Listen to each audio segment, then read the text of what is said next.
Good morning students. कल हमने chapter 11 बाल गोविंद भक्त शुरू किया था, जिसमें कि हमने बाल गोविंद भक्त का व्यक्तित्व और उनके व्यक्तित्व की विशेषताएं की थी। और उसी में हमने ये किया था कि आषाढ़ का महीना आने पर गांव में जब बारिश का मौसम शुरू होने वाला है तो लोगों ने खेतों में बुवाई शुरू कर दी है, फसल को बोना शुरू कर दिया है। तो चारों ओर चहल पहल है और ऐसे ही खेतों में काम करते हुए सभी लोग संगीत का आनंद भी ले रहे हैं। और ये मधुर संगीत किसका है? बाल गोविंद भगत का। तो लेखक वर्णन करते हैं कि आसमान बादल से घिरा, धूप का नाम नहीं, ठंडी पुरवाई चल रही। ऐसे ही समय में आपके कानों में एक स्वर तरंग झंकार सी कर उठी। यह क्या, कौन है? यह पूछना न पड़ेगा।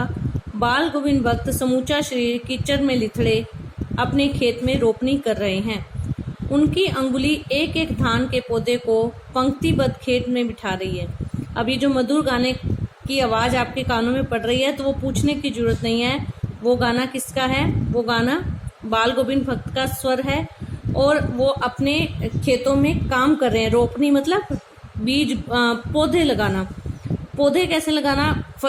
फसल तो बोई जाती है, लेकिन धान के अंदर क्या होता है? धान का बीज बोया जाता है, फिर उसके छोटे छोटे जब पौधे निकल आते हैं तो उनको निकाल कर थोड़ी थोड़ी दूरी पर रोपा जाता है और उसके लिए पानी भरा हुआ होना चाहिए खेतों में। तो ये वो ही कार्य चल रहा है। बाल गोविंद भक्त अपने धान मतलब चावल होता है। बाल गोविंद अपने खेत में कीचड़ में, मिट्टी और पानी दोनों मिलके कीचड़ ही बन जाते हैं। कीचड़ में उनका शरीर जो है, वो पैर जो हैं, कपड़े जो हैं वो भरे हुए हैं और वो अपने खेतों में रोपनी का काम कर रहे हैं। और साथ साथ में क्या कर रहे हैं? गा रहे हैं। पंक्तिबद्ध होता है ये ना, जब पौधों की रोपनी करनी होती है ना धान की, तो एक लाइन में सिस्टेमेटिकली उनको लगाना होता है। उनका कंठ एक एक शब्द को संगीत के जीने पर चढ़ाकर, जीना होता है सीढ़ियाँ, संगीत की सीढ़ियाँ यानी संगीत की सीढ़ियों पर चढ़ाकर कुछ को ऊपर स्वर्ग की ओर भेज रहा है और कुछ को इस पृथ्वी की मिट्टी पर खड़े लोगों के कानों की ओर। बच्चे खेलते हुए झूम उठते हैं, मेड़ पर खड़ी औरतों के होंठ कांप उठते हैं, वे गुनगुनाने लगती हैं, हलवाहों के पैर ताल से उठने लगते हैं, रोपनी करने वालों की उंगलियां एक अजीब क्रम से चलने लगती हैं।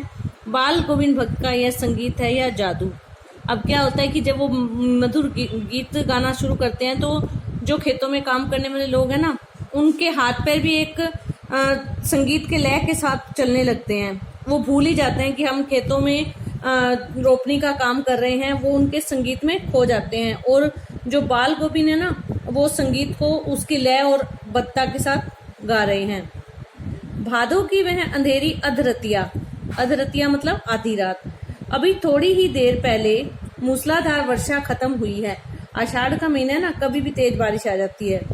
बादलों की गरज, आधी रात का समय है, थोड़ी देर पहले ही बारिश खत्म हुई है। बादलों की गरज, बिजली की तड़प में आपने कुछ नहीं सुना हो, किंतु अब झिल्ली की झंकार या दादुरों की टर बाल गोविंद भक्त के संगीत को अपने कोलाहल में डुबो नहीं सकती। उनकी खंजड़ी डिमक डिमक बज रही है और वे गा रहे हैं, गोदी में पियवा चमक उठे सखिया चिहक उठे ना। आधी रात का समय है, बारिश बंद हुई है, बादल गरज रहे हैं और ऐसे में जब सब और शांति है, दादुर मतलब मेंढकों की टर की आवाज है और उसके साथ बाल गोविंद अपने संगीत को जोड़ रहे हैं। उनकी खंजड़ी एक तरह का वाद्य यंत्र होता है, वो बजा रहे हैं और साथ साथ गा रहे हैं, गोदी में पिएवा चमक उठे सखिया चिहक उठे ना। ये कबीर के ही दोहों को गाते थे। किंतु हाँ, पिया तो गोद में ही है, किंतु वह समझती है वह अकेली है, चमक उठती है, चिहक उठती है। उसी भरे बादलों वाले भादों की आधी रात में उनका यह गाना अंधेरे में अकस्मात कौंध उठने वाली बिजली की तरह किसे न चौंका देता कि ऐसा बारिश का मौसम और उस पर आधी रात का समय और वो गा रहे हैं। अरे अब सारा संसार निस्तब्धता में सोया है, बाल गोविंद भक्त का संगीत जाग रहा है। जगा रहा है, तेरी गठरी में लागा चोर मुसाफिर जाग जरा। लोगों को वो चेता रहे हैं कि आप इस संसार में आए हो ना, ये संसार एक मुसाफिर खाने, कोई मुसाफिर मतलब यात्री, यात्रा करने के लिए कहीं जाता है तो उसको ये होता है ना कि बस कुछ दिनों बाद मुझे वापस लौटना है। तो ऐसे ही ये कह रहे हैं कि तुम भी इस संसार में मुसाफिर के समान हो। जैसे ही तुम्हारा जीवन पूरा हो जाएगा तुम्हें ये संसार छोड़ के जाना पड़ेगा, और तुम्हें इस संसार में आने के बाद में तुम इस संसार में खो गए, अर्थात तुमने ईश्वर का स्मरण नहीं किया। तेरी गठरी में लागा चोर, यानी तेरी जो आयु है वो खत्म होने के आसपास आ गई है और तू अभी तक सोया हुआ है। अर्थात कोई व्यक्ति सोया, निश्चिंत होकर सोया पड़ा है और उसके गठरी का मतलब होता है जहाँ पे वो अपना पैसा टका या अपना सामान जेवर वगैरह रखते हैं। आजकल तो अलमारियों में रखते हैं ना, गाँवों में पुराने जमाने में ना गठरी बांध के रखा करते थे, रात को सोने से पहले अपने सोने के स्थान के आसपास रख लिया करते थे।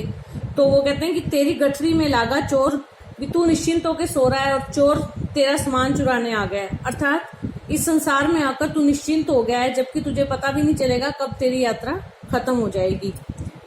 अब कार्तिक आया नहीं कि बाल गोविंद भक्त की प्रभातियां शुरू हुई, जो फागुन तक चला करती। हमारे हिंदू धर्म में एक मान्यता है कि कार्तिक के महीने में प्रभात फेरियां निकाली जाती हैं। अर्ली मॉर्निंग 4-5 o'clock सुबह भगवान का नाम लेते हुए गलियों में से निकला जाता है, जिसको प्रभात फेरियां या प्रभातियां कहते हैं। तो सिख धर्म में भी ये परंपरा है, कार्तिक के महीने में ये प्रभात फेरियां निकलती हैं। तो जो इनकी जब प्रभात फेरियां कार्तिक कौन सा महीना होता है, दिवाली वाला, तो वो कार्तिक के महीने से शुरू होकर फागुन यानी फरवरी तक चला करती। इन दिनों में सवेरे ही उठते, न जाने किस वक़्त जग कर वह नदी स्नान हो जाते। सवेरे अर्ली मॉर्निंग, वैसे भी वो बहुत जल्दी उठा करते थे, लेकिन कार्तिक के महीने में तो और भी जल्दी उठते और जल्दी जाकर नदी स्नान को जाते। गांव से 2 मील दूर, वहां से नहा धोकर लौटते और गांव के बाहर ही पोखरे के ऊंचे भिंडे पर अपनी खंजरी लेकर जा बैठते और अपने गाने टेरने लगते। पोखरा होता है तालाब, तालाब का ऊंचा जो चबूतरा सा बना होता था, भिंडा मतलब चबूतरा सा, उसके ऊपर जाकर अपनी खंजरी लेकर बैठ जाते और अपना गाना गाने लगते।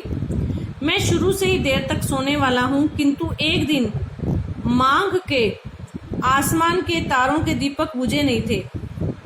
आज एक दिन माघ की उस दंत किटकिटाने वाली भोर में ही उनका संगीत मुझे पोखरे पर ले गया। अभी आसमान के तारों के दीपक बुझे नहीं थे।